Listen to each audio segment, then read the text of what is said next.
So it's a beautiful November day in Middle Tennessee, and we've actually got things going full swing here. We got Uncle Crystal making templates for a Gambler 500 build, and you guys can follow everything we're doing with this car on our other channel, Ask Uncle Tony, which Uncle Crystal is more or less hijacked. It's kind of like, Uncle Crystal's playground. So, but anyway, she's going on this, and I've been working on our cars.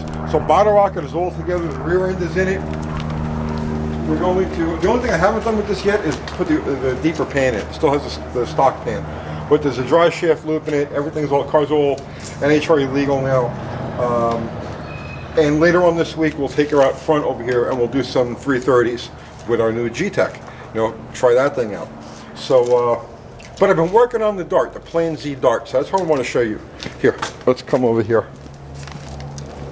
So this thing's been on and off the schedule now for a year and a half, and now it's full-time on, and I've finally dug in and started working on it. This motor's coming out, the transmission's coming out.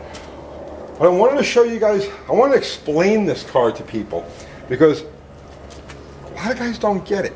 And to a lot of people, the challenge is only the end result, meaning that, like, okay, what ET does it run, or there are challenges within challenges, and that's kind of like what keeps me going. And the challenge with this car was to get it down to under 2,000 pounds, ready to run. Fuel, everything, go. And we've come close. The last weigh-in on this car was 2,117 pounds. Here's the thing about this. It's all steel. I just welded this hole closed today. Trying to shrink some metal. I'm making a mess out of things, but I'll get it. The car weighed 2,117 pounds with 2 gallons of fuel in it, ready to run. And now with the motor that we're putting in here and the transmission swap, we're saving about 75 pounds off of that. So we're getting close to our 2,000 pound, sub 2,000 pound rolling weight, ready to go. Now here's some features about this car, things that, I think are interesting, or I think are cool. But the first is that people are like, well, it's all steel, and it's all glass, right? Why don't you use fiberglass? Well, on my builds, right now I have nothing against fiberglass. I love fiberglass, I love Lexan. But all of my builds, my cars have to be able to live outside. A lot of times I get started on a project, and you get to a certain point, or you get tired of a project, you just want to roll it off to the side for a while. Well, I don't have any indoor space to do that with. All of this stuff stays outside. So if I take this car, like happened with it, and roll it into the backyard and it sits there for 2 or 3 years, I don't want the fiberglass to shred and warp. I don't want the windows to all fog over, and you have to maintain those things. They're great if you have an indoor space where the car is just going to sit, but when the thing's got to be outside in the weather, I prefer to just use all steel and all glass and then deal with the weight penalty. Now, obviously, we've drilled countless holes in this thing. And that's another thing. People are like, these all fine this and that. People are like, he must have spent the whole lifetime drilling holes in this. Actually, I didn't spend any time at all drilling holes in this. What I did was, the last shop that we had, the last full shop that we had, called Mid-South Mopars, I had a long, wide hallway between my office and where we did engines. And I parked this car right outside the office, and I kept a drill with a step bit sitting on, on the car. So what would happen was every time I would go to or from the office, I'd grab the drill and pop a hole. If I wasn't, if I was like moving slow, I'd do 2 or 3 holes and then go. And then like 20 minutes later from going back to the office, I'd grab the drill, the step, go like that and do another one. So that's how all of these holes came to be. So it didn't actually take me a lot of time, but there's a lesson. You can get stuff done on a car if you just, little bits at a time. Just put it where, it's accessible, put it where, you can work on it, keep the tools you can, use on it handy, and just in your spare time when you got nothing going on. You drill a couple of holes, or you scrape some stuff off, or whatever it is that you're going to do. Just take little chunks out of it, and you'll get there. So let's walk around the car. It still has steel wheels on it. That weight is with steel wheels. The only reason it still has steels on the front is because I haven't found the wheels I'm looking for. I'm looking for 14 by 4.5 small bolt pattern slots. So when I find those, I'll replace these. It has 9-inch drum brakes in it, dead front shocks, you know, typical Mopar stuff, Slant 6, you know, torsion bars, obviously.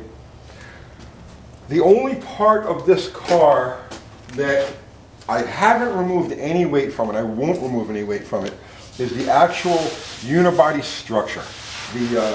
This part of the roof, this part of the bulkhead and the firewall, the rockers, any of this back here, all of this is completely intact. I won't take any weight out of it. But everything else has been fair game. If you look at, I mean, I've even drilled holes through the door handles. I cut the door handles in half and drilled holes through them. If you can get in here, can you see the door here? Yeah, there's holes everywhere. Everything is Swiss cheesed. Any extraneous metal is gone. This still has this structure in here because we have the inner door handle, but the other side is completely gutted. The windows, my buddy Scott Beagle did these. These are from, you know, the same setup as a super stock Hemi Dart or Barracuda, just a strap to raise and lower the glass. That works really nice.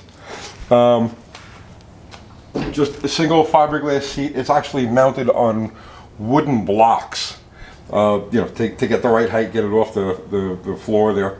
But it's as light as it could possibly be. My favorite part of this car is the trunk. Let me pop these headers over here. These are the long tube hooker headers that we're using on it.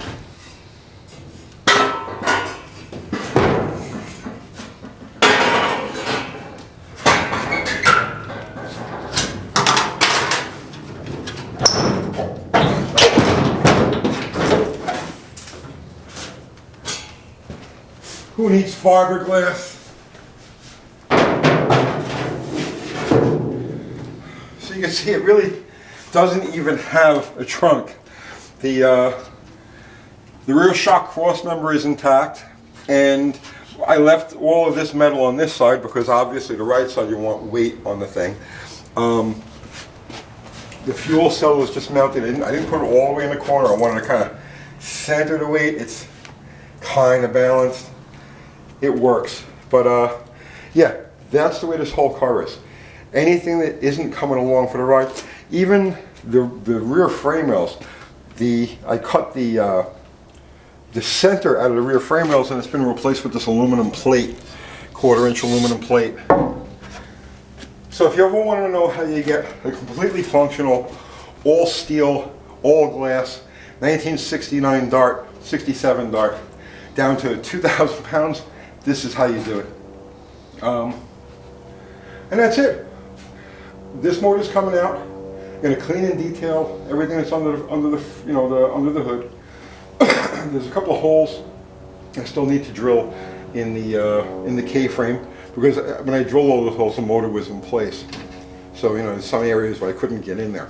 So I'll finish out all of that, and then I'm going to say within 3 weeks to a month we'll have the fresh motor in here. The transmission that I got John Wilburn building me a 904 for this, a lightweight 904, and we'll go have some fun with it. How fast is it going to go? I have no idea. It'll run whatever it runs. We're going to go as fast as we can go with a normally aspirated Slant 6. It'll do whatever it's going to do.